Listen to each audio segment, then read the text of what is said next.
Сайн байцгаана үзэгчдээ, энэ өдрийн мэндийг хүргэе. X-35 муу talk та бүхэндээ шинэ дугаараа хүрэхэд бэлэн болж байна. 6 сарын өнөөдөр чинь 17 18 бараг талаасаа хэтрээ явж байгаа энэ 7 хоногудад олон кино уран бүтээлүүд араараасаа нээлттэй хийсээр үзэгч та бүхэн хүрсээр байна. За натаад мэдээж Rusty. Энэ өдрийн мэнд халуун өдрүүдийн мэнд 7 өдрүүдийн мэнд өнгөрсөн 7 хоногт ч баг алсан тий. Цавцтай хар цавцтай яриад халууцаад тест. Тэр их мэдсэн шиг сүүлийн жоохон бороо орлоо. Харин за тэгээд сүүлийн үед мэдээж яг нэг спорт сонирхчдын хувьд бол нэг спортын сезон ингээд дуусч байгаа. Гэхдээ кино сонирхчдын хувьд бол 7 хоног болгон шинэ гоё сонирхолтой мэдээлэлтэй шинэ кинотой байж байгаа бас бид бүхний хувьд бас азтай. Спорт дуусааг байна. Спорт ер нь байгаа да. Тэгээ ер нь том одоо юу шүү дээ. Эмэгтэйчүүдийн хөлбөмбөлийн мэдлэгийн аварга яг одоо болж байгаа. Тэрэн дээр анхаарал жоохон бага. Ер нь улирлын финалийн одоо юу гэдэг сая плей-офф дууслаа гэдэг шиг тий.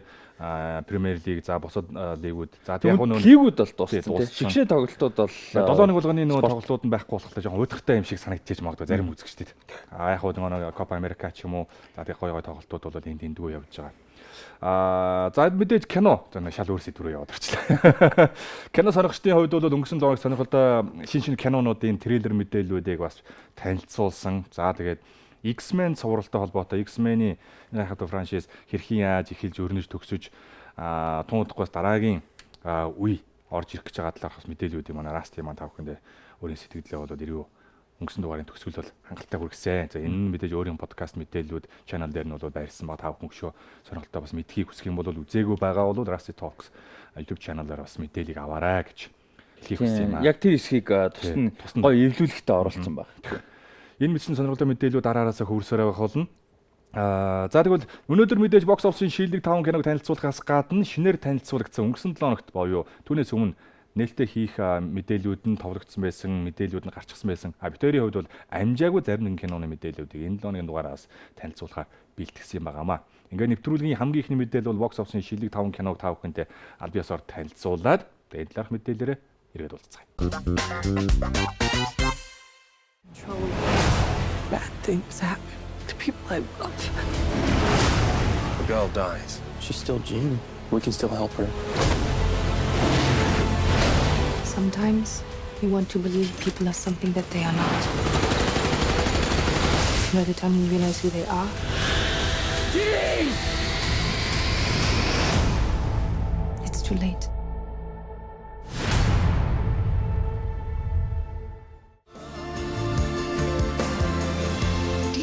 Care how much pressure I'm under? Not really. I'll still be collecting my 20% long after you've killed yourself. Maybe I should have tried to be more ordinary. You were never ordinary.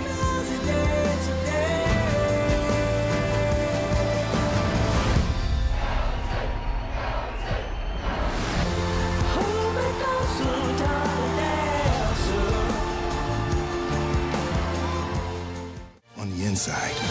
Showtime. No, I'm in charge, okay? I say when it's time.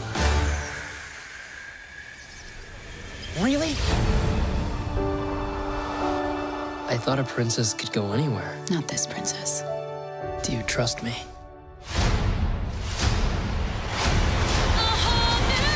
Don't you dare close your eyes. Hold your breath, it gets better. I'm like a shooting star. I've come so far. Let me share this whole new world with you. Leaving a nest. No, he's staying home with me. Where it's safe. Hey, Max. Liam just left. Wait, what? This is home base to all units. The package has left the building. Does anyone have eyes on him? I don't see him. Attention! This is Captain Snowball! We need backup! Buckle up, everyone! The first step of not being afraid Gonna die! is acting like you're not afraid.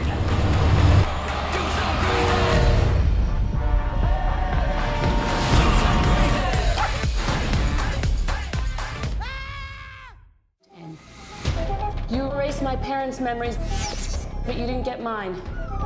It took me 20 years to find you. How many people can say that? I found you, which makes me perfect for this job. I Agent M, we may have a problem in London. The dance that you're doing is dumb. How to do it where you're from? You know it don't start till. Welcome in. That's how to do it where it's from. You will be with Agent H. MIB, you Carillion scum. And FYI, your little club here sucks. Come on, the world's not going to save itself. I'm driving. That really should be here. Oh, not in this country. I'm so faded, no exaggeration. Joey? I thought that we were here. We are. Step on it, would you, Freddy? You go to H. The way I make it drop down like an animated. What happened here? What do you think happened? We got our asses kicked. Sorry. Wait, are you a queen? Indeed, she is. I pledge loyalty eternal to you. No, I'm not interested. Too late. I already pledged the loyalty. I wish you'd said no before. We've never faced a threat like the Hive. They can take the form of anyone, I haven't seen that before. even our own agents. Do we have a plan? You know, sometimes you have to trust your gut. Men in Black has been compromised and trusts no one. The dance that you're doing is See, dumb. we protect the Earth. How to do it where you're from. And that means everyone and everything on it. Yeah, baby! We are the men in black. The men and women in black. Yeah, ha. Perfectly done. За дөнгөж даав хөнгөсөн дооногийн эхний тавд орсон кино уран бүтээлтэй танилцлаа. За мэдээж яг ярьжсэн чинь Men in Black бол эхний байранд бол орж ирэх бахаа гэж төлөвлөжсэн. За энэ талаарх яриг одоо удахгүй бас тааханд өргөн. За тэгээд 5 дугаар байранд Dark Phoenix, Rocketman, Aladdin. За тэгээд Secret Life of Pets гэдэг киноны 2 дугаар анги. За тэгээд жагсаалтын нэр хүмээр MIB буюу Men in Black кино уран бүтээл орсон байгаа. Тий 4-р анги нь орж ирсэн. Тэгэд яг өнгөрсөн 7 хоногт ярьж ирсэн тэ нөгөө нэг 7 хоногийн X-35 нэвтрүүлгийнхаа шинэ дугаараар Men in Black International киноны ревю хийнэ гэдэг үзэж амтсангүй. Тэгтээ бас сонирхолтой мэдээлэл сая Hollywood Reporter энэ дээр сайт дээр бол гарлаа л да. Тэгээд тэрнээс ерөнхийдөө авсан мэдээлэлтэйг бас дээрээс нь зарим нь мэдчихсэн зүйлээс нь зарим шинэ мэдээлэл байсан. Тэгээд ерөнхийдөө тэрнээс хуваалцъя гэж бодож байна. За тэгээд миний хувьд бол box office-д бол нэгт байгаа яг одоо тэрнээс цаашгүй. Энэ киноны талаар юусаа ганц эрийг юм баг box office-ийн 1 гэдэг зүгээр нь эхний 7 хоногт 1 гэдэг дугаараас цаашгүй юм болох гэдэг юм л да. Тэгээд юуг нь орлогыг харах юм бол 30 сая доллар нээлттэй хийсэн. Ер нь бол өмнөх кинонууд одоо 97 онд гарсан, 2002 онд, 2012 онд гарсан 3 кино бол гурлаа ерөнхийдөө 50 гаруй тухайн үедээ 50 гаруй сая долларын ерөнхийдөө орлоготойгоор нээлттэй хийдэг. Байсан. Тэгээд энэ кино бол тэгж сайн нээлттэй хийхгүй тодорхой бол ерөөхдөө өнгөрсөн 7 хоногт сая нэлээд юунууд гараад ирсэн урьдчилсан таамгууд. За тэрэн дээр бол ерөөхдөө 30-аас 38 сая долларын хооронд хамгийн одоо эрэг үзүүлэлт нь 38 дээр буунаа гэдгсэн. Тэгээд ерөөхдөө 30 дөнгөж 30 сая энэ 35 мянган доллараар л давсан биз. Бараг 29 байсан байна. Тэгээд бараг 30 хүрэхгүй байсан байна. Тэгэд ямар ч сан нэгдүгürt асуудал нь тэр байлаа. Хоёрдугürt юу байсан бэ гэхээр хүмүүс одоо энэ нэг сая Hollywood Report дээр гарсан мэдээлэл дээр яасан бэ гэхээр яг энэ кино маань өөрөөсөө анханасаа бүтэхдээ асуудал ихтэй байсан.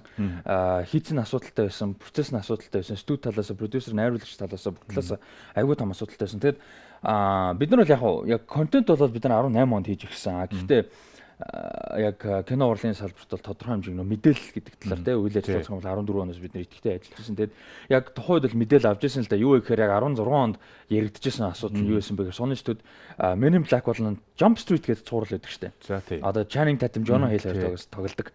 Хоёр кино гарсан сайн чинь 21 22 дугаар Jump Street гэдэг те.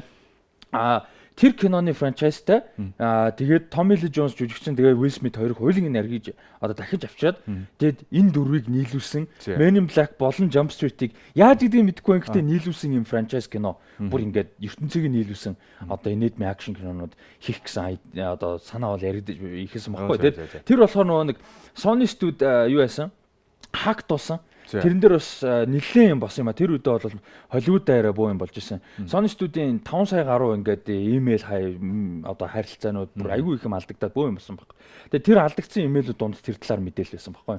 Яг аль бисны мэдээлэл байж таарад алдагдсан хулгай мэдээлэлтэй. Тэгээд тэр үдлийн нээр яатсан юм чи. Тийм. Тэгээд ерөнхийдөө тэр бол 16 онд яригдчихсэн. Тэгээ студ болохоор тухайн үедээ яг нийлүүлж хийхээр маш өндөр зардалтай болохоор байсан. Тэгээ риск өндөр гэж үзээд Тэгэд жүжигчид оролцоо нь маш их. Одоо жишээ нь одоо яг энэ Men in Black International киноны одоо ерөнхий продюсер ажилласан Walter Parks гэж продюсер. За тэгээд дээрс нь Steven Spielberg. Энэ хоёр одоо продюсер болвол хоёулаа юунд холбоотой? Men in Black franchise-ийн нэр нь өөрсдөө нэгдэг гэсэн.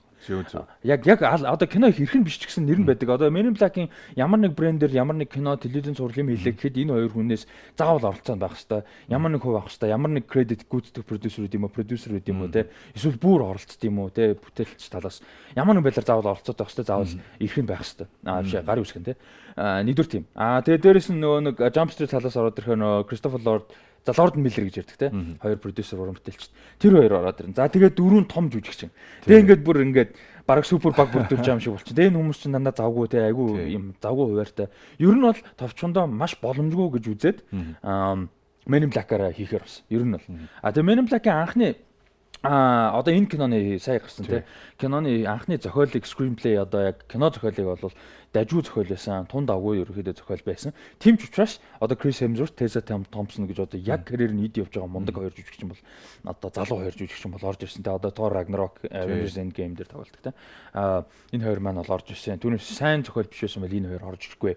Тэгтээ асуудал нь яасан бэ гэхээр найруулагч F. Gary Gray-ийг бол 16 оны сүүлээр 17 оны ихээр ерөөхдөө авчирсан. F. Gary Gray бол маш олон жилийн туршлагатай мундаг найруулагч Hollywood-ийн. Тэгээд одоо хүмүүс нөө үзэгчд маань бол Straight Outta Compton гэдэг нэг NWA гэдэг хипхоп хамтлагийн талаар кино хийсэн. За дээрэс нь Fast and the Furious 8-ыг хийсэн. Fate of the Furious. Тэрүүгээр сайн мэдэх бах. Тэгээд хэн бол F. Gary Gray бол энэ дэр айгу асуудалтай байсан юм байна. Яасан бэ гэхээр саяны миний дурч Walter Parks гэж юм бол яг энэ кинонд ерөнхий продюсер ажилласан. Тэгэд зураг авалтын турш ерөөсөө киноны скрипт буюу киноны зохиол за тэгээд ялангуяа Tessa Thompson, Chris Hemsworth хоёрын одоо гол дүрийн хоёр жүжигчний диалогууд байнга өөрчлөгдөжсэн гэж байлаа. Маш хэцүү асуудалтайсэн. Өөрөөр одоо найруулагчийн зохиол нэг байгаад байдаг. Яг ингээ үндсэн бичсэн зохиол тэрийг нь продюсер нь өөрчлөөд байдаг.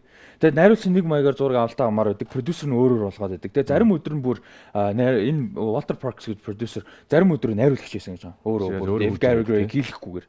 Тэгэд F. Gary Gray найруулагч сүүлдээ бүр болохоо байгаа. За боли би энэ чинээс зүгээр ингээ болмоор байна те. Ингээд өөр хүн найруулмаар болвол зүгээр найруулаад би кредит аваад ингээ болио гэх. Тэгэд тэгсэн чинь студент нь бол яг хоо битээгээд болиулаад гаргаагүй юм байлээ.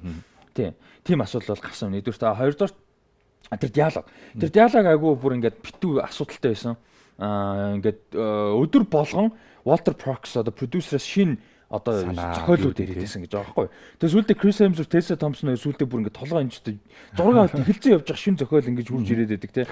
Юу болоод байгаа юм бэ гэд сүүлдээ Tessa Thompson, Chris Hemsworth хоёр өөрсдөө диалогийн зохиолч түрээсэлсэн гэж байна. Хөлсөлсөн гэж юм бүр. Одоо өөртөөхөө дөрүүдийн диалогийг зориулж яаж баяжуулж болох вэ те? Тийм. Тэгэхээр одоо энэ чинь ингээ бараг 4-5 талаас болчих чинь. Продюсер нэг юм хүсээд найруулагч чинь сүүлдээ тэр энэ чинь том жүжигчд учраас мэдээж карьер болж байгаа. Өөртөө хөл. Тэг ингээ бүр 4-5 юм холио мандан болоод. Тэгснэ энэ ингээ одоо холио мантын болж их тэр Sony студиэс ерөөсө хяналт айгүй боо болсон гэж байна.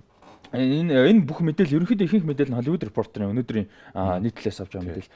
Тэгээд юу бол айгүй муутай Sony Studios ерөөсөө хяналт тавиагүй Walter Parks ерөнхийдөө тэр дунд ингээд баг хаа юм шиг ажилласан. Тэгээд маш олон жилийн туршлагатай уран бүтээлч, ер нь бол уран бүтээлч продюсер 70-80-аад оноос хойш идэвхтэй ажиллаж байгаа ийм продюсер. Тэгээд ер нь бол асуудлууд нь иймэрхүү юм. Ямар сандаа одоо сүүлдээ бүр киноны өнгө тавилтан дээр хүртэл хоорондоо маргалцсан гэж. Ерөөсөө бүр тэрэн дээр ингээ нэг одоо шийдэл төрж чадахгүй. Тэгээ тийм асуудалтай бол ямар ч байсан юу нь бол процесс нэг зураг авалт явагдсан. Тэгээд зураг авалтын дараа пост продакшн бол эвлүүлэг монтаж бол хаа очиж ямар нэг асуудалгүйгээр айгу эвтэйхэн бол явагдсан. Дахин нэг зураг авалт авах юм уу те. Асуудал бол гараагүй байна. Тэгээд сүүлдээ бол асуудал айгүй багтаа ерөөдөө явцсан. Тэгээд одоо чинь X-Men Dark Phoenix бол дахин зураг авалт айгүй хийсэн олон төрлийн вершнүүд гаргасан. Энэ дээр бол ерөөсөй хоёр төрөл гаргасан. Тэр болохоор юу вэ гэхээр манай үзэгчдээс сайн мэдгүй байж магадгүй. Монгол ч гэсэн зарим нэг кинон дээр тэгдэг байх би сайн мэдгүй байна. Зарим дээр нь бол үгүй байх.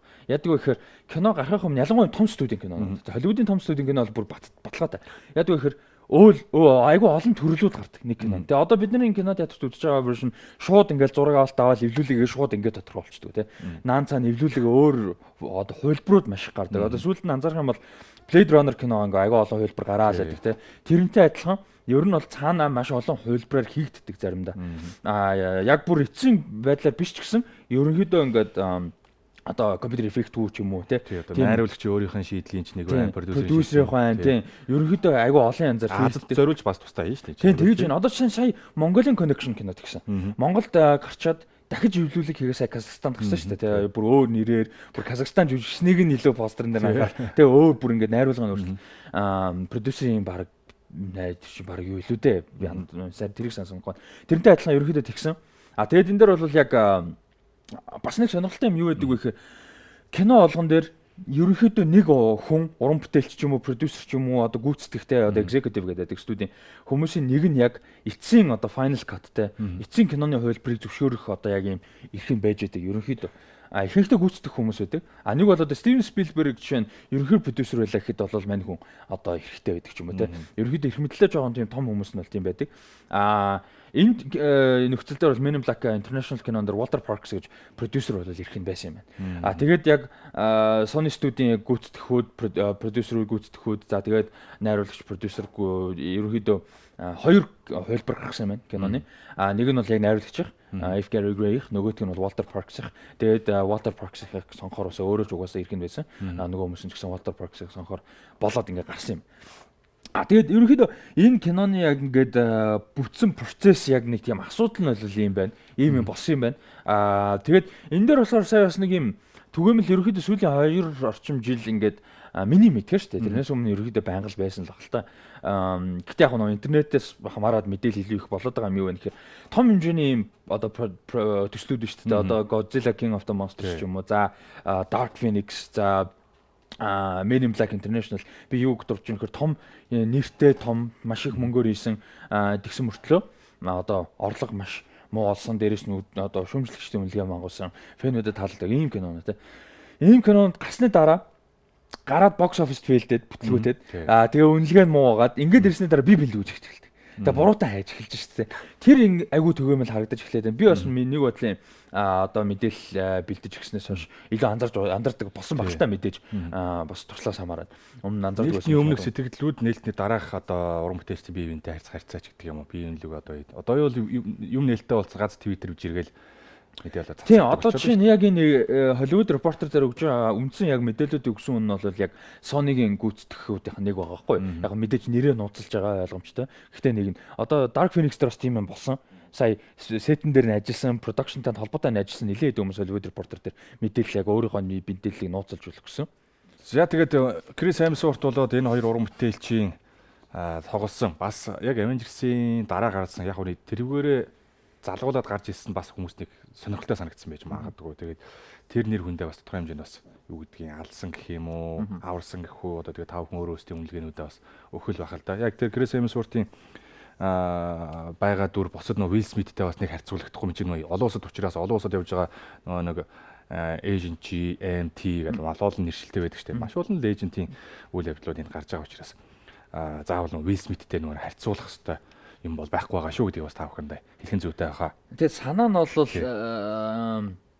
яг одоо юм байхгүй нэг энэ ягаад жишээ нь энэ Men in Black анхнаасаа хийгдэв те хүмүүс яриад чинь хинт хэрэгтэй кино байсан бэ хин хүссэн бэ те өөр хүүхдийн кино ч юм уу юу ингээд нэг тийм шаардлагатай кино байсан үгүй те дээрэс нь сайн кино биш дээрэс нь ингээд ерөөсөө хийхийг хүсэж хийцэн Men in Black-ыг хүмүүс үзэн гэж бодсон тэгээ мөнгө олно гэж бодсон санаа нь юу байсан бэхээр Men in Black ч ерөөсөө Will Smith болон Tommy Lee Jones хоёрын хоорондынх нь харилцаан дээр үүссэн одоо франчайзтэй анхнаасаа ер нь Will Smith-ийн тэр энергийн дээр босч ирсэн нэгдүгürt хоёрдугаар нэг нь бол хоорондоо дүр хөгжил тодорхой хэмжээгээр сайн хоорондын харилцаа нь маш гоё диалог зарим эсүүдийг нь Will Smith өөрөө бүр ингээд improvise хийсэн гэж байна шүү дээ. Тэгэхэд тэрнээс өөрөөсөө учраас ерөнхийдөө нэг нь сайн кино. Тэгээ 2 3 болоо сүүлдээ тэрийг ингээд өөр болгох гоо тэгээд тэр нэг тийм яг нэг хэвэндээ байгаадсан учраас болоогүй. Энийг өөрчлөх гэж үзсэн бас босонгүй. Тэгэхээр Men in Black бол ерөнхийдөө явахгүй гэдэг бол ойлгомжтой байна шүү. Тэгэхээр одоо зүгээр юу гэдэг юм стриминг дээр те одоо Netflix ч юм уу юу гэдэг тийм цуврал инэдмийн хөнгөн цуврал байвал те илүү бас хүмүүс сонирхолтой. Ягаад гэвэл яг санаа нь сонирхолтой байхгүй бидний номдор харь ярих юм байдаг. Өөр юм чи очиж авдаг юу сүү талхаа авдаг дэлгүүрийн ханаач харь гэрэг юм байж магадгүй. Тэр санаа штэ ер нь бол тэрийг инээдтэй том айрчин болгоцсон. Тэгэхээр уул нь бол бас сонирхолтой байхгүй. Анхны хувилбарын төгсгөөлөл надад анх үзэж байхад их гүн сэтгэл үлдээж ирсэн. Тийм гоё те. Тийм хамгийн сүүлийн тэр бид чи одоо хүн төрөлхтөн энэ бөмбөрцгөн дэлхий чи одоо зөвхөн хонхын даваас юм биш үү.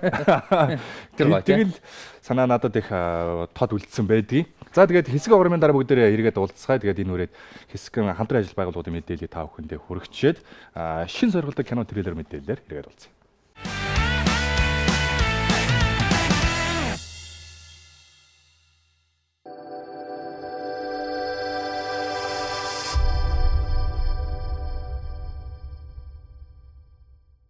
X-35 үргэлжилсээр байна. Дүнсээ та бүхэндээ бокс офисын эхний 5 жагсан кинорын бүтээл тэд дундаа MIB Men in Black киноны талаарх хамгийн сүүлийн ангийн талаарх сэтгэлийг бас Hollywood Reporter-таар мэдээлсэн мэдээллүүд. За энэс цаашаа ч нэлээд олон мэдээлэлүүд гарах л байх.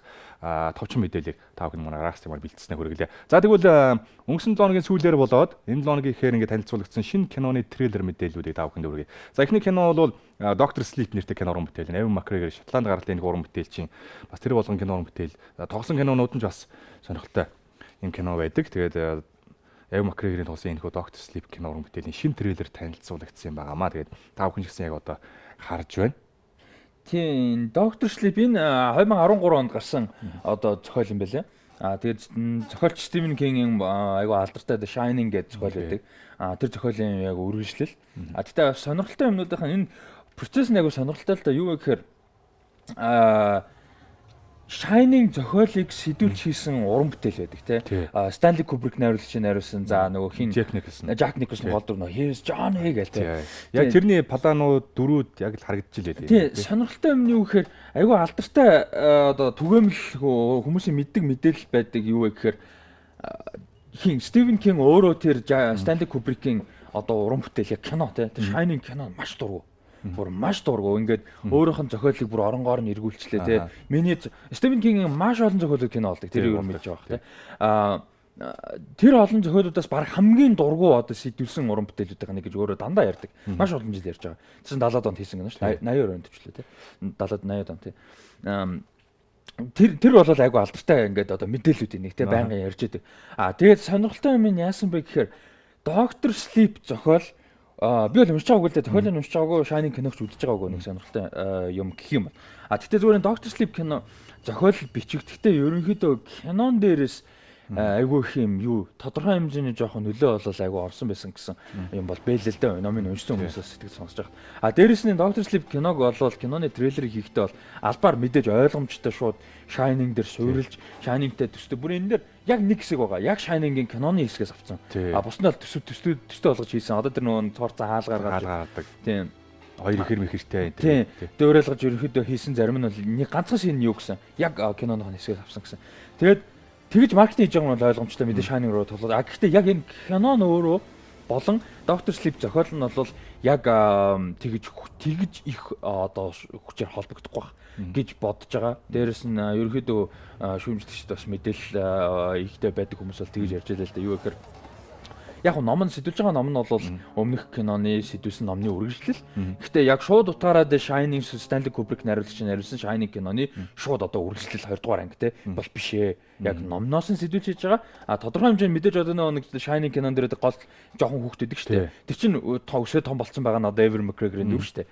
Яг мэдээж тийм. Гэхдээ болж өгвөл тусгаарлагдсан байдлаар бол хийн гэж шийдсэн юм байна. Үүн бол кино урлагийн ертөнцид бас нэг өнгө төрөх бас тэгээд юу гэдгийг бас үлгэр жишээ болдог кино уран бүтээлийн нэг бол Shining. Тийм. Jack Nicholson-ийн тэрхүү дүр, тэрхүү планууд за хамгийн сүүлийн тэр Steven Spielberg-ийн продюсерсэн нэг Ready Player One.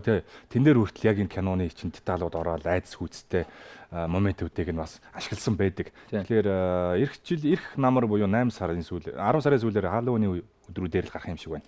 10 сарын 30-нд юм байна. Тий. Тэгээд Америкт бол тэгээд 11 сарда гээд нээлттэйгээд. Тэгээд энэ каст нэг гоё юм бэл. Ewan McGregor-с гадна Rebecca Ferguson байгаа. Mission Impossible зурлууд дээр ерөнхийдөө айгу гоё дүр Elsa Faust гэдэг явж байгаа карьер нөсч байгаа жүжигчтэй. Дээрэс нь найруулагч Mike Flanagan гэдэг бас айгу одоо гарч ирж байгаа гэх юм уу да. Өсч яваа айгу тийм гоё уран бүтээлчтэй нэг өсч яваа гэхээр арай буруудах гэдэг. Залуу бол биш. Тийм залуу бол биш тийм. Бүр хүүхдэл шүү дээ. The Haunting of Hill House гэдэг саяхан гарсан бүр нилээн бүр хүмүүсийг зочирдуулаад нэг хэсэг сая өстө бүгдээрээ үзээд эннээс амар юм үдчихсэнгүү гэж өстө бодоо болгосон аимшиг зурлал гарсан. Одоо Honda-гийн Fail House гэдэг. Тэр цувралыг бол ерөнхийдөө хариуцж гүйцэтгэсэн юм уран бүтээлч байгаа. Тэгэхээр болол бас нэлээд сайн уран бүтээл болно гэж найдаж байна. За Doctor Sleep шинэ киноны трейлер танилцуулагдсан байгаа. Тэгээ та бүхэн мэдээлэл өргөлээ. За энэ удаад Frozen 2-ын аль бисны 2 дахь трейлер танилцуулагдсан. За тэгээд энэ талаар бас нэлээд хоёлаа ярьсан. Frozen-ы Elsa-гийн талаарх одоо дүрийнх нь онцлогийн талаар. За мэдээж үйл явдал нь цаашаа яаж өрнөх нь бол мэдээж таашгүй сонирхолтой байлаар мэдээж байгаа хаа гэж. Энэ бол 11 сарын 20 гаргаад 22-нд бол нээлттэйгээр төлөвлөгөөд байгаа. Frozen киноны 2 дугаар анги хүн бүхэн хүсэж байгаа хаа. Харин 1-р ангиад авах уу, 1-р ангийн тэр нэг саундтрек гэдэг ч юм уу те яг тэр талаа хэр барьсан бол бас шинэ аялгау их шиг бол сонсогдож илээ. Байгалах. Мэдээж нэг тэргээр брэнд болсон юм чи. Болох гэж зорих дуу бол байгалах. Тийм. Тэгээд одоо эн чинь ингээд хиний Элса гэдэг байгаа дүр нь сүлдө гол дүр болчихлоо шүү. Дуулан Frozen-ы гол дүр чи Анна байсан шүү дээ. Нөгөө Элса нь бодоо алгаад нөгөө маркетинг сайтай хичнээн тэр бум долларын юм зарсан. Тоглоом мөн чүнхтэй. Юу гэдэг тоошгүй юм дарс тийм. Тийм болохоор одоо сүлдө Элса нь гол дүр болж байгаа юм шиг байна. Хараад хахад. Тэгээд энэ зохиол яг үйл явдал нь бол нэлээд айдл явдал талдаа болох юм байлээ. Дээрээс нь аюу сонирхолтой бас хүндэж байгаа юм надад таалагдсан юм нь юу гэхээр Элсагийн одоо энэ хүч биш үү те одоо энэ бүр амар хүчтэй бүрхүүлэлтэй амьдрал үүсгэж байгаа ш манай үстэй Олафыг үүсгэжтэй бурхан маш те тэгээд энэ Элсагийн хүчний үүс гарал яг яагаад ийм хүчтэй болцсон хүүхдтэй байх та те ямар учиртай хүчтэй гэдгийг нь ерөөхдөө олж нээх юм адал явдал бол гарах юм байлээ л те тэгэхээр бас сонирхолтой байх гэж үзээд бас сонирхолтой жоох те сони юм нэг юм бол энэ Frozen чинь дэндүү хит болоод дуу нь ялангуяа тий дэндүү хүүхд болгонд хаасаагүй дөрөв дэлхийн оргуулаар дуу нэг хаасаагүй яваад байдаг ш. Тэр шиг Frozen та санджлаа нөө хаасаагүй тий бүр ингэ бүх юм дээр радио рекламаар хүртэл тэгээд хүмүүсийг жоохон залхаацсан. Яг үндэ бол Walt Disney анимашны сайн кинонуудын нэг Frozen бол ер нь дайггүй сонирхолтой мессежтэй ер нь бол айгүй дайггүй кинонуудын нэг тэгээд чанарууд сайн байх гэдэгт бол нэг эргэлзэхгүй байна. Тий. Өмнөх бүтээл ямар нэгэн киноны 2 дугаарыг жоохон асуудалтай байдгийн жишгийг давтах нь үгүй юу гэдгийг бас эх 11 сардаас харах нэ. За тэгээд олон хүмүүсийн хүлээлт одоо тэгээд энийг үзэж өссөн битсэн дүүнер маань хүлээж л байгаа байлгүй те. Одоо энэ чинь анх 2012 онд 13 онд те 13 онд эхний ангинд гарч байгаа жоо хүүхдээс өмсч одоо насанд хүрцгэсэн байгаа. 18 9 хүүхдэд байгаа шүү дээ одоо чинь. Тэгэхээр бас сонирхолтой те. Сонирхолтой. За энэ нэгэн кино шинэ трейлерээр танилцуулсан. Анхны трейлер руу мэдээж жоон тайлагдчихгүй тийм утга нуусан байсан. Энэ удаа 2 дугаар трейлер бол нэлээд бас киноны үйл явдлыг харуулсан. Яг яах уу ийх үү гэд та хүмүүс хараад өөрөөс тийм бас тамгуудаа дэвшүүлэх юм боломжтой юм трейлер бол танилцуулагдсан юм байнамаа. За тэгвэл дараагийн сонирхолтой нэгэн трейлер танилцуулагдсан Fox Searchlight-ийн бас бүтээл болж байгаа Ready or Not гэсэн сонирхолтой нэгэн horror төрлийн бас аимшигын адал явдалтай нэг киноны трейлер танилцуулагдсан. Бас нэлээ эвгүй кино лээ шүү. Тийм санаа айгүй гоё харагдчихлаа. Нэг энэ эмэгтэй нэг залуутай гэрлээд тэр гэр бүл нь айгүй учир битүүлэг. Тэгээ гэрлснийхэн дараа тэр гэр бүлд хин нэг нь одоо хорим хийж нэгдэх юм бол тэр гэр бүлд нэгдэх юм бол юм ёс заншил хийдэг. Тэр шүн нь одоо би нэг алдаг. Тийм. Одоо манайх нэг нуугдаж тоглоно гэдэг чинь нуугдаж тоглолдог. Тэгээ энэ маш том баян юм гэр бүлээ тэр одоо том байшин дотор нуугдаж тоглолдог. Тэгтээ шууд утгаараа би нэг аалж малдаг бүр юм хүнд. Тэгтээ тийм нэг трейлерын нэг хэсгээс харсан чинь нэг хүүхэн нь буудуулчаад өхгүй байх шиг байсан. Би тэгээд өхдөггүй гар мараад юм болоо гэж. Тэгээ ямар ч байсан айгүй сонирхолтой харагдчихлээ. Нэг ийм кинонод айгүй нэг хэсэг сайн хэдэн жил бол айгүй ховор байсан шүү дээ. Нэг юм за нэг хэдэн жил хэмтэ 13 4 оноос саяны нэг 17 8 хүртэл ерөөхдөө юм дундаж нэг 10-аас 40 50 сая долларын одоо юм өртөгтэйгээр хийсэн юм акшн за бүр акшн яг нэг Liam Neeson-д хийгээлсэн тий. Тэрнээс өөр нэг тийм трейлер кинонууд тий. Яг Purge цуврал бол явсан байж болно. Тийм хэмжээний цуврал биш зүгээр юм кинонууд л цөөхөн байсан. Тэгээд ялангуяа чанартай нь бүр цөөхөн байсан. Тэгэхээр энэ бол айгүй гоё харагдаж байгаа. Оролцоотой уран бүтээлчдээс нь бол тийм хүмүүс хэлж мэдээд байгаа уран бүтээлч бол байхгүй. Зохиолчтойхон бүрэлдэхүүн донд Guy Busick, Ryan Murphy гэж уран бүтээлч байна. Ryan Murphy бол Hollywoodтай маш нэртэй уран бүтээлч. Ryan Murphy бол 100 сая $110 сая долларын гэрээтэй одоо телевизийн цувралууд бүтээдэг. Телевизийн цуврал дундаа бол ийм одоо том хэмжээний уран бүтээлч. Тэгэхээр бол бас сонирхолтой боломжтой. Тэгээд трейлерыг бол сайн хийсэн билээ. Тэгээд энэ гол дүрийн жүжигчний өргөө Маргет Робби байна гэж хараадсан чи их төстэй жүжигч юм билээ. Тэгээд Самара Weaving гэдэг. Яг хальт гарсан чи нөр Робби шиг харагдаад лээ. Тийм төстэй харагдчихлээ. Тэгээд айгуу сонирхолтой харагдчихлаа. Киноны өнгө айс уур амьсгал надад айгуу таалагдсан. Киноны одоо трейлер гэх юм уу тий.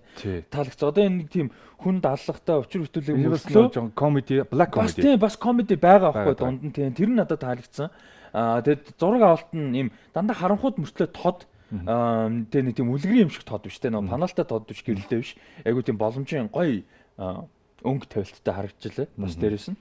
За энэ киноны трейлер та бүхэндээ тунхаглахгүй бүр ихээр нас олж үзээрэй. Ямар ч энэ удаад энэхүү кино уран бүтээлийн мэдээллийг та бүхэндээ хүргэлээ. Шинэ касттай сонирхолтой мэдээлэл энэ 8 сард нээлттэй юм байна. Тэгээ 8 сард Америкт бол нээлттэй. За тэгээд яг энэ кино телевизийн салбар тэр дундаа энэ бүрэн хэмжээний motion pictures киноны салбарт одоо юу гэдгийг нэг Netflix ч гэх юм уу энэхүү компаниуд нэлээд хүч дүрэн орж ирж байгаа. Зах зээлийг бол нэлээд тэлж байгаа. За тэр дундаа мэдээж нэг телевизийн сэр, цувралууд, за ингээд Game of Thrones, за ингээд сая тэрний араас Чернобыль ч гэдэг юм уу. Маш олон сонирхолтой сериалууд араас ингээ хийгдэж байгаатай адилхан Boys гэдэг нэг сериал бас хийгдэж байгаа юм байна. Тэгээ энэ бас өөрөө тийм супер павер залуусын бас нэгэн хэдий санаатай юм сонирхолтой кино бүтээл нээлттэй хийж байгаа. Хийгдэж байгаа бүтээгч байгаа юм драма байна. Тэгээ энэ The Boys гэдэг комик цуврал гэдэг юм байлээ. Тэгээ энэ цуврал нь комик цуврал нь айгүй юу юм бэлээ. Алдартай яг комик уншигч дундаа айгу нэр сайтай алдартай ийм цуврал бол байдгийн байлээ нэр сайтай. Тэгээд фэнүүд нь бол айгу дуртай билэж авч шүү л энэ трейлерийн реакцийг харж байхад. Тэгээд сонирхолтой юм гэх юм бол одоо яг энэ Boys-ыг одоо яг хариуцаж хийж байгаа гурван продюсер байгаа. Eric Kripke, Evan Goldberg, Seth Rogen. Тэгээ энэ гурван яг Evan Goldberg, Seth Rogen хоёр бол бас өөр нэг телевизэн бас комик номноос идэвсэн ийм одоо энгийн комик зохиол биш. Тэ ингээд юм ерөөдөө энэ комик зохиолуудын ерөнхий түгээмэл зүйлүүдийг оронгоор нь эргүүлсэн юм зохиол бас байдаг Preacher гэдэг. Тэрийг бол бас хийдэг цувралыг 3 одоо бүлэг гарцсан байгаа. Тэгээд энэ Eric Kripke хамтарч ажилладаг үгүй би сайн мэдэхгүй байна. Ямар ч Evan Goldberg, Seth Rogen хоёроо ажилладаг. Seth Rogen-ыг л мэддэг жүжигч байна хамтартай. Тэгээд энэ хоёр маань бол бас яг энэ дээр гүйцэтгэх продюсер ажиллаад ерөнхийдөө энэ шоуг Eric Kripke-тэй хамтарч бол хийж байгаа юм. Тэр бол нэгдүгürt айгуу гоё одоо энэ цувралыг айгуу чанартай болох байх гэсэн итгэлийг төрүүлж байгаа. Дээрэс нь жүжигчдийн бүрэлдэхүүн бол бас тунд ажгүй жүжигчтэй ерөнхийдөө тий. Carl Urban бол маш авьяастай жүжигчин underrated гэж би бол боддог. Одоо хангалттай үнэлэгддэг гэж боддог. За Erin Moriarty бол бас карьер нь өсөж байгаа залуу эмэгтэй жүжигчин. За дээрэс нь Elizabeth Shue бол бас карьер нь ерөнхийдөө тодорхой хэмжээр өсөж явж байгаа юм жүжигчдийн бүрэлдэхүүн бол байна. Тэгээд одоо ингээд нөгөө супер баатруудын жанр тань ч удаа бараг л жанр болчихлоо шүү дээ одоо үед бол. Тэгээд энэ супер баатартай жанраас тодорхой хэмжээгээр өөдөж байгаа тийм ханж байгаа ч юм уу те. Яг бид нар бол үзэл яваад байна л да. Гэхдээ ингээд ерөнхий үзэгчдтэй масс бол тодорхой хэмжээр залхаж эхэлж байгаа. Нөгөө нэг Marvel DC ч юм уу Sony-гийн Marvel, Fox-ийн Marvel, Disney-ийн Marvel-а ялахгүй мэдээж олон үзэгчд байгаа те. Тэгээ ингээд юу болж байгааг мэддэггүй. Тань ийм кино хөө эдгээр чинь яасан ядаргаатай ингээд хүмүүс зөндөө байд. Айлных юм бэ. Тэгээ айл нь эдгээр одоо байлдаж дуустдаг юм уу гээл те. Тэгээ тодорхой хэмжээр тийм байгаа үед яг нэг юм Doom Patrol ч юм уу за And the Boys гэх мэт ингээд жоохон оронгоор за эсвэл Deadpool ч юм уу те ингээд жоохон юмныг оронгоор нь эргүүлсэн юм эсвэл New Mutants гэдэг санаа кинон гарч амжааг байна л. Иймэрхүү зүйлүүд илүү амжилт тодорхой хэмжээр олох магадaltaй байх.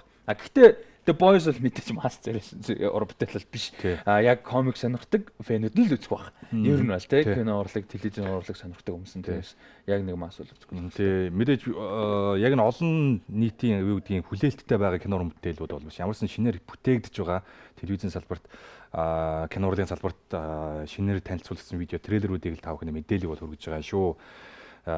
Магадгүй албан ёсны хэрэгтэй айл нэг телевизээс хязгаарны зас гарах бах. Эднэр юунаас хамаарна л та гүцэж байгаа газраас одоо чинь HBO бол тэг шаардлагагүй Монгол HBO нь байж байна.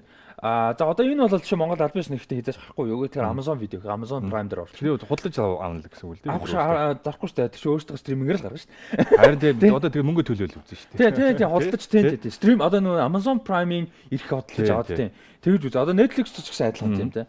Тэгэхээр ер нь бол Монголд одоо энэ Amazon Netflix-ээр Монголд боломжтой байдаг хэрэглэх боломжтой. Олон улсын карта бүрэлдэхүүнээр хэрэглэж болно. Тэгэхээр тэгж үзэх боломжтой л байна гэсэн үг. Яг албан ёсны эрхийг гаргаж үзэх цувралууд бол яг нэг одоо Kaplan одоо суугууд шүү дээ. Америкийн одоо классик те ABC байд юм уу, NWBC юу байд те. Бусад ийм цуврал CBS. Энэ одоо юунуудын PBS ч юм уу те тэднээс л ерөнхийдөө эрхийг нь авч гаргах илүү юутай байх боломжтой байх. Яг энэ шин одоо зохиж гарч иж байгаа стриминг дээр ялангуяа явж байгаа газруудынх бол бид нэр үзэх шууд боломжтой болчихж байгаа учраас бас нэг бодлын гоё л та тийм.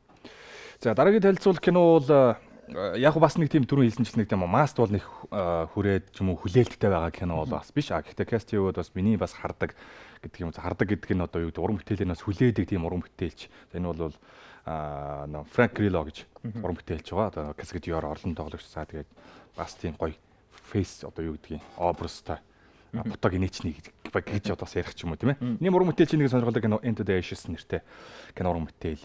Энэ 7 сард бас нээлттэй их юм байлээ. Тэгээд шинэ трейлер нь энэ лог танилцуулагдсан. Тэгээ Aaron Harvey гэж уран бүтээлч өөрөө зохиолоо бичээд өөрөө продюсер хийгээд бас найруулж байгаа юм байлаа. Ийм кинонд Frank Grillo айгу гоё жүжигчин шүү дээ. Ер нь нэг юм одоо Project дээрс байдаг. Хоёр дээр нь тоглодог санагдаж. Ерөнхийлөгчийн бие хамгаалагч юу лээ? Хоёр дээр нь зүг баг тий. Хоёр дээр баг тий. Нөө ерөнхийлөгч нэр дэвшиж байгаа юмтай хамгаалаад байдаг шүү дээ. Тэгээд одоо Captain America яг цуурлаад Avengers дээр сая бас гардаг шүү дээ. Endgame дээр сая бас нэг жижигхэн гараад өнгөрсөн. Ер нь бас гоё жүжигчин ийм акшн цуврал дээр бас айгу гоё харагддаг. Дүрдээ өмнө гоё зөгтөг. Ийм жүжигчин тэгээд энэ дээр бол жоохон эсрэг талын дүр бүтээж байгаа юм шиг байлаа. Гол дүр нь Luke Grimes гэж жүжигчний бүтээсэн дүр шиг харагдаж байлаа. Тэгээд трейлер надаа хийцэн жоохон ядаргаатай санагдсан. Ингээд трейлер чинь 1-2 минутанд үзэгчийг тэр киноны санаанд одоо тэр санаагаа борлуулах. Тэр үзэгч шууд гарахт нь үзэх хүслийг нь төрүүлэх. Тэгээ сонирхлыг нь төрүүлэх юм зорилготой одоо зүйл шүү дээ. Тэгээ маркетинг шүү дээ. Тэгэхэд энэ трейлерыг үзэж хахад би дундуур нь айгаа ихэн бодоод байсан баг. Энэ Frank Grillo нэрээ гоё. Энэ жүжигчин Кан харлаа. Тэгээ энэ кинод хизэн гарах юм бол доо энэ нэг тиймэрхүү уур амьсгалтай байна. Энэ хизээ дуусах юм бол трейлер бүр ингээ ерөөсө трейлерэнд нь орж өгөхгүй. Тэгээ ингээ хасч 2 минутын трейлер. Тэгээ бүр ингээ айгу удаан ингээд бүр ингээ айгу олон юм бодсон л та. Тэгээ надад миний бодлоор бол энэ трейлер нь айгу одоо муу хийгдсэн ч юм уу, буруу хийгдсэн юм уу мэдэхгүй надад нэг тийм наалтаагүй. Гэхдээ юу бол яг зүгээр нэг зарим хэсгүүдээс нь ингээ харах юм бол энэ киноос дайггүй акшн триллер кино болох юу харагдчихжээ. Одоо гоё боломжтой. Магадгүй дараа нэг 2 дахь трейлер гарч ирвэл арай нэг удаа төгөлдөр байж магадгүй. Саяны трейлер л ямарчсан ингээд нэг тийм айгу олон трейлерыг дөөрөө зарагдсан хамгийн гол нь. Одоо чинь сүүлд HBO-гийн трейлерүүд шүү дээ. Одоо нөгөө Чернобылийн анхны трейлер дээр Внимание гээл те. Тэр нь давтагдаал цаана дахиад Внимание гээл те. Сая Watchmen дээр болохоор TikTok гээл те. Тэг ингээ нэг юм эвгүй атмосфер үүсгээл тийм тухгүй те үзэж байгаа хүн тийм тухгүй учир битүүлэг төгшүүртэй уур амьсгал бүрдүүлэх гэж байгаа зорилготой юм зүйл байгаа шүү дээ. Тэр трейлерыг давтамж нь. Энэ дэр болохоор тэр утсан дугараал те. Тэгэл төхөөлөнгөө дахиад утсан дугараа. Гэтэ тэр нь ингээд трейлерын дотроо одоо найруулга муутай дараа нь үр дүнд хүрэхгүй байхгүй те трейлертэй шал өөр чи ингээд тайвшраа явуулдаг. Тэрүүгээр дуусгах мал нэг өөрөхгүй те. Жишээ нь Чернобылийн трейлер, Watchmen-ийн трейлер байлт гэсэн. Тэгэхэд энийг бол надад зүгээр HBO-ийн сүүлийн үеийн трейлерүүдээс нэлээд копитдсан. Тэг копитаа сайн гүйцэтгэж чадаагүй трейлер шиг санагдаж. Трейлерийн найруулга явуулдаг. За ийм гэмт хэрэг за нууцлаг үйл явдлын тухай өгүүлэх кино уран бүтээлийн шин трейлерыг танилцуулагдсан байна. За ер нь бол мэдээлэл маань ер нь шударгатай шиг хандж байна. За өнгөрсөн сүүлийн хэдэн 7 хоногт бол танилцуулагдсан байгаа энэ кино одоо мэдээлэх гэж байгаа киноны трейлер мэдээллүүд. Битэрийн хувьд бол нэг онцлж бол яриаг өнгөрөөцсөн.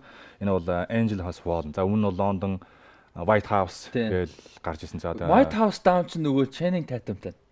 Тийм. Энэ ч нь болохоор London Has Fallen нөгөөт нь юу вэ? Olympus. Эхнийх нь Olympus ахгүй. Olympus Fallen шүү дээ. Тэгээ London Has Fallen тэгээ одоо Angel Has Fallen ахгүй. Тийм байна. Эхнийх нь бол дайжгүй.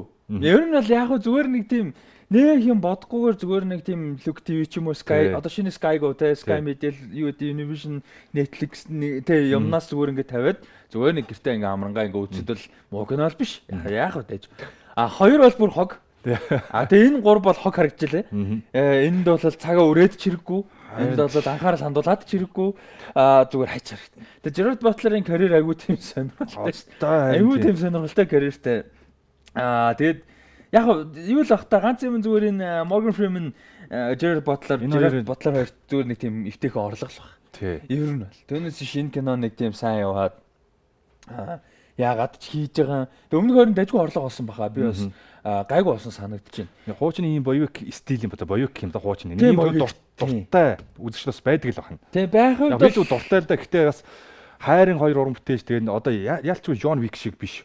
Одоо Denzel Washington-ы Equalizer шиг биш болвол хийгээд бол хэрэггүй шүү дээ. Тэг яг хуу нэг тийм нэг John Wick-ийг багш хүн болго үзэхгүй шүү дээ. Тэнгүүт нэг юм яг саний дурдсан шиг 80 оны сүүл 90 оны боевик киноны стилийн киног үзэх хүмүүс маркет одоо үзэх хүмүүс байгаа л гэж зориод мэдээж нэгдүгээр хийж авах. Хоёрдугаарт нөгөөх нь Lionsgate одоо энэ дараагийн мэдээлэлтэй шууд холбогдож байна л да. Lionsgate-ийн асуудал да энэ бол давхар. Юу гэхээр Lionsgate студ өөртөө ийм IP буюу оюуны өмчтэй intellectual property эрхийн эзэмшдэг оюуны өмч маш цөөнтэй. Одоо орлого олохоор тий. Одоо өөрийн халаасанд авдрандаа байлах тий. Одоо Sony болохоор чинь Man in Black байгаад шүү дээ. За хийгээд бүтлгүүтэй л тий. Янз бүр Spider-Man байгаад байна тий. Анимашн өөрөөсөө хийгээд Marvel-аар киногоо хийлгчээд мөнгөний өөрөөсөө аваад сууж ин маркетингач хийж чадахгүй тий. Тэгээс сууж Lionsgate бол айгу цөөхөн. Хэрвээ би андуураагүй бол за худлаа юм. За би ер нь би John Wick-ийг нэг Lionsgate гэж үзсэн Summit юм байна. Би Summit байх гэж бодож юм би андуурсан. Тэг ямар ч Lionsgate бол юу баг та. Ямар ч байсан. Оюун өмч. Тэгэд тийм учраас яг энэ нэг тийм хүмүүс жоохон мэддэг гэсэн оюуны өмчн дээр кино хийгээ яваад байгаа байхгүй тий яалтчгүй. Тэгэхгүй бол шинэ кино хийх одоо Hollywood студиуд чинь тэгдэг штэ. Бид нар ингээд шинэ кино ерөөдөө мэрсээр үзэж байгаа ч гэсэн одоо үеийн гол одоо орлого олдог юм бол франчайз болсон. Бага оюуны өмчтөр сэтүүлч юм. Одоо тийм ч учраас Disney ингээд бүхмээр ремейк хийж штэ. Одоо Aladdin гарчлаа, Dumbo гарчлаа, одоо Lion King гарч чинь, Jungle Book гарчлаа, Cinderella бүр ингээд бүгдээ Little Mermaid одоо нөгөө сэтүүлч далиж явсан Maleficent сүйдээ 20 дугаар ангитаач болж байгаа шиг тий. Sleeping Beauty-гийн эсрэг дүр. Тэгээ одоо сая юу хэнийг хийхээр болчлоо. Муланыг хийж байгаа. За ингээд бүр цаашаа ингээд яваад байгаа тий. Тарзан марсан юу хийчихвэл. Тэрнтэй адилхан ингээд нөгөө нэг оюуны өмч гэдэг нь хамгийн чухал байгаа. Тэрэн дээрээ л яваад байна л та. Тэгээд Lionsgate юм байхгүй. Lionsgate одоо дараагийн мэдээлэл рүү шууд шилжүүлчихье. За тий. Шууд шилжүүлж. Angel Foss-ыг нэг яриад байгаа байхгүй учраас. Lionsgate-ийн Magnan Teenage магадгүй нэг юм байна л дараагийн мэдээлэл нь бол тий. Юу гэхээр яг өчигдөр зарлагдсан юм Suzanne Collins зохиолч. Одоо Hunger Games цувралаараа алдартай тийм 3 зохиолыг бичсэн. Hunger Games зохиолч Suzanne Collins бол сая өчигдөр мэдээлэл хийгээд шинэ зохиол бичиж байгаа гэж мэдээлэл хийсэн. Тэр нь бол 5 сарын 19-нд 2020 оны 5 сарын 19-нд одоо номын дэлгүүр дээр худалдаанд гарч ирнэ. Тэр нь болохоор яг Hunger Games эхний зохиолоос 64 жилийн өмнө үйл явдал нь одоо болж байгаа ийм одоо үйл явдлыг харуулах юм зохиол бол гарах юм байна. Тэгээ одоогонд нэрэнд бол зарлагдаагүй.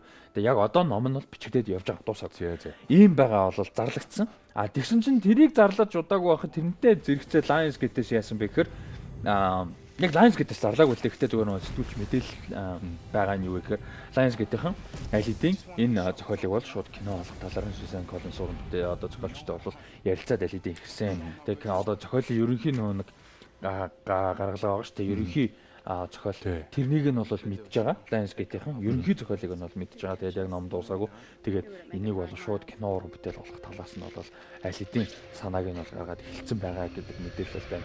Тэгэхээр Lionsgate бол яг одоо энэ яг оюуны өмч тал дээр тийм шинэ оюуны өмч байхгүй учраас яг энэ байгаа оюуны өмчүүд дээр уран бүтээл хийх хүсэл маш их байгаа. Орлогоор маш их цангаж байгаа. Орлого маш муутай байгаа Lionsgate.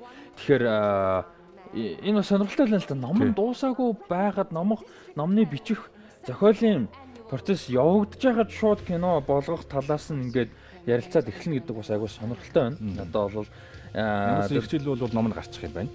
Тий, тэр ном нь сайн байгаа ч үгүй ч гэдэг бас сонин.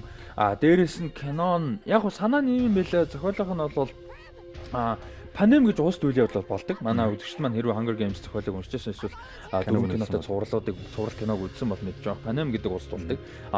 Ерөнхийдөө бол хойд Америк тэр чигээрээ ингээд нэг улс маягийн Канада Америкийг нийлүүлсэн юм шиг улс шүү дээ. Пандем гэдэг. Тэр пандем нь бол 12 дистрикт буюу дүүргээс бүрддэг. Одоо state шиг те нэлээд том. Тэгээд зарим нь баян, зарим нь ядуу, зарим нь одоо уур хааных, зарим нь одоо үйлдвэрлэх юу гэдэг юм те. Нэг нь бол яг нийслэл нэдэг. Иймэрхүү зохион байгуулалттай улс байдаг. За тэгээд тэр улс нь бол яасан бэхээр 70 гаруй жилийн өмнө 74 5 жилийн өмнө бол маш том дайн болсон байдаг. Энэ нөхцөлд бол яг энэ ертөнцид Өмнөд Америк, Европ, Аз те яг юу болж байгааг тодорхойгүй байдаг. Яг бусад орнууд байгаа мó, үгүй мó яг тодорхойгүй. Гэхдээ Хойд Америк ямар ч байсан маш том дайн болсон. Цөмийн ч юм уу те том дайн болсон. Тэрнээс сэргэхдээ шинэ улс гарч ирсэн. Панем гэж улс. Тэр Панем гэдэг улс гарч ирэхдээ дотроо дүүргүүд бүртгээд тэгээд хооронд нь дүүрэг болгоноос жил болгон өсөлтөгчд оруулж хооронд нь одоо те ялагч гаргаж энтертейнинг тийм шоу үүсгэсний ачаар болол илүү тогтворцсон те гэдэг юм санаатай энэ зөвхөн ерөнхийдөө байдаг. Тэгээд яг цаашаа илэрхийлж байгаа санаад маш их л те. Тэгээд энэ одоо ном гэдэг байгаа шүү дээ, шинэ ном. Энэ ном болохоор яг тэр дайнаас 10 жилийн дараа юм байна. Яг 10 дахь Hunger Games. 10 дахь Hunger Games-ийн үед болж байгаа үйлдэлийг харуулсан гэж хэлээ ном нь бол. Бидний мэдээр Katniss Everdeen гардаг. Тэгээ одоо Jennifer Lawrence тоглосон номны зохиолын эхний одоо ангийн юу болвол үйл явдал 85 дахь. За би андуурч тэгтээ төгч байгаа хаа. 85 дахь үлүүдээ Hunger Games байдаг. Тэр хацаа. Тэгээ энэ нь болохоор яг 10 дахь Hunger Games-ийг нь харуулах юм байна лээ. Биш ээ. Энд чинь 70 хэд болж таарах юм байна шүү дээ. 60 хэд юм. Тийм 70 хэд гэдэгтэй. Ухарч байгаа учраас. Тийм 70 хэддэх байдаг. Тэгээ ямар ч 10 дахыг нь бол харуулах юм байлаа.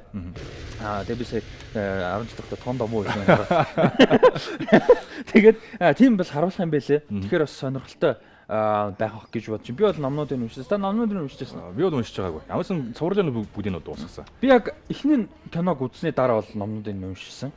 Тэгээд сүүлийн номыг нь яг сүүлийн кино гаргаж явах юмсан. Эхний хоёрыг нь бол яг нэгдүгээр hodоог анхаас өмнө уншсан байсан. Тэгээд надад бол айгүй таалагддаг номнууд нь айгүй сонирхолтой сэдвүүдийг хүнсэн байдаг. Ер нь энэ одоо шинжлэх ухааны бөгөөд уран зохиол уран зөгнөлттэй фэнтези, шинжлэх ухааны зүйл, science fiction.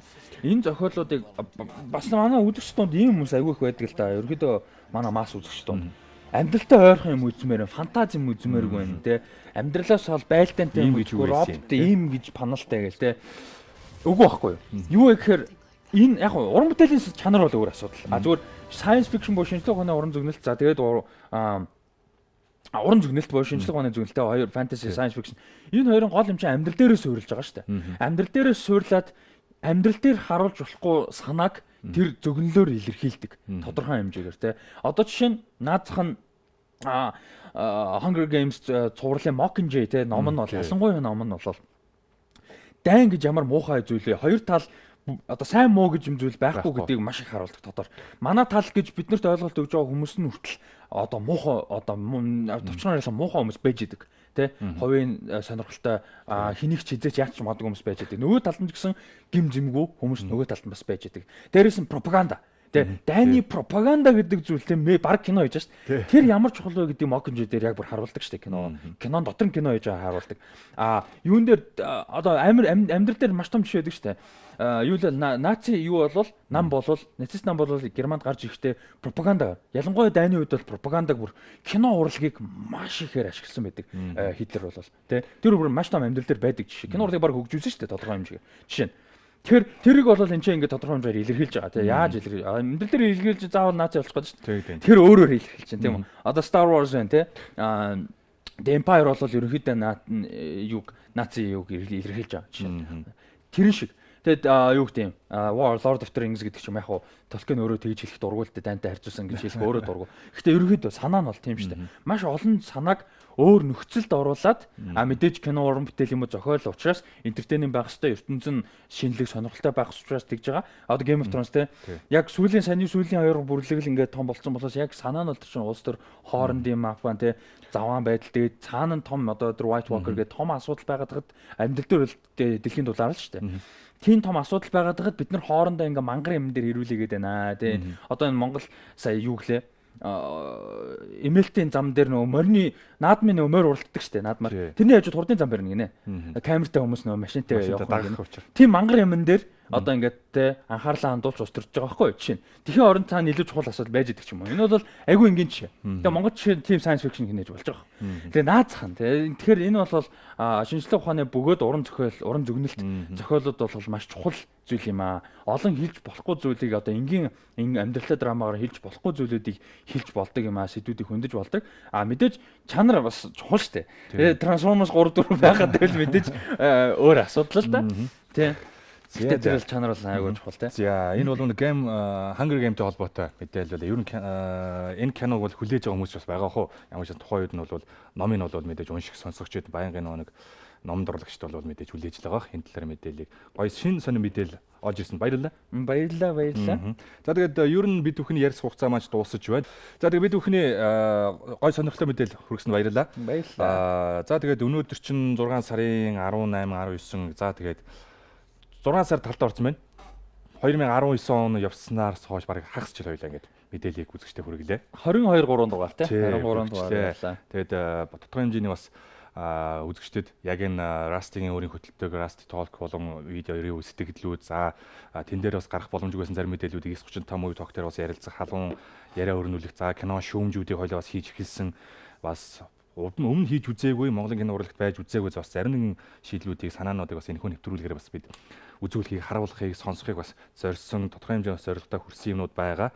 Дараагийн дугаараар хагас жилээ бас жоохон дүгнээд бас ярилцъя гэж бодож байна тийм үү? Тий, дараагийн дугаар бол одоо яг бидний одоогийн байдлаар яг хамтарч ажиллаж байгаа яг сүүлийн дугаар хоног нь яг одоогийн байдлаар шүү дээ. Цаашаа яах нь юм бэ? Тийм учраас бас нэгдүгээр агуу тийм сэтгэлд гоё дугаар авах. Одоохондоо сүүлчийн дугаар авах нь тий эхний ээлжинд бол тэгээд дээрэс нь яг дараа 7 хоногийн дугаар гараад ерөнхийдөө 6 сар дуусч байна тий. Тэгээд 6 сар дуусч байна гэдэг чинь 18 9 албан ёсоор талдаа орох нь.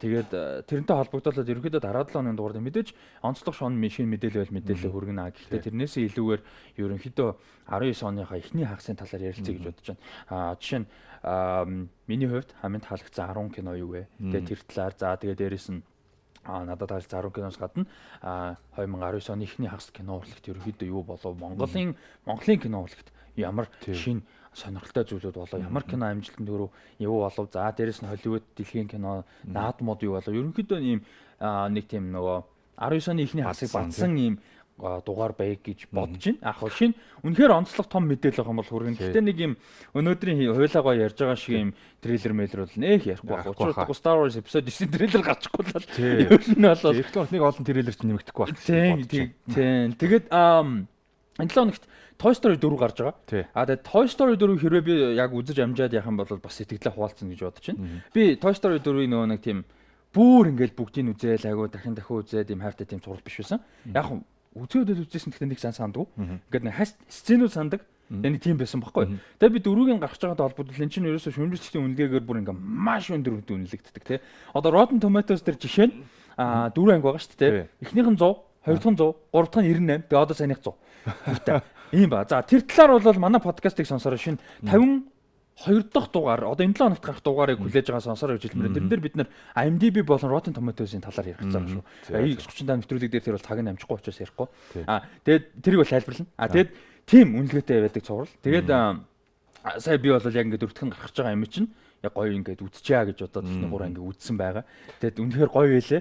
Айгүй үнэхээр гоё юм гоё цуврал байлээ. Би тэгээд яг сая ихнээс нь үдсэн болохоор тэгээд яг 4 анги хэрэг үдсэн бол бас дараа 7 хоногт юу хийх боломжтой болох байх гэж бодож байна. Тэгээд хагас жил 23 4 дугаар явсны одоо эцэс дараагийн дугаар байх нь байна. Анхны үйлрлийн.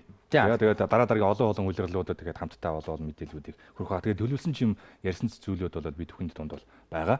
Тэгээд мэдээж 7 оны мэдээлэл, подкаст мэдээллүүд манай Rusty маань та бүхэнд хүргэж байгаа. Пэйжуудс болоод YouTube channel за бусад их сурвалжуудаас та бүхэн мэдээллүүд авах боломжтой шүү. За нэвтрүүлэг маань дуусч байна. Баярлалаа.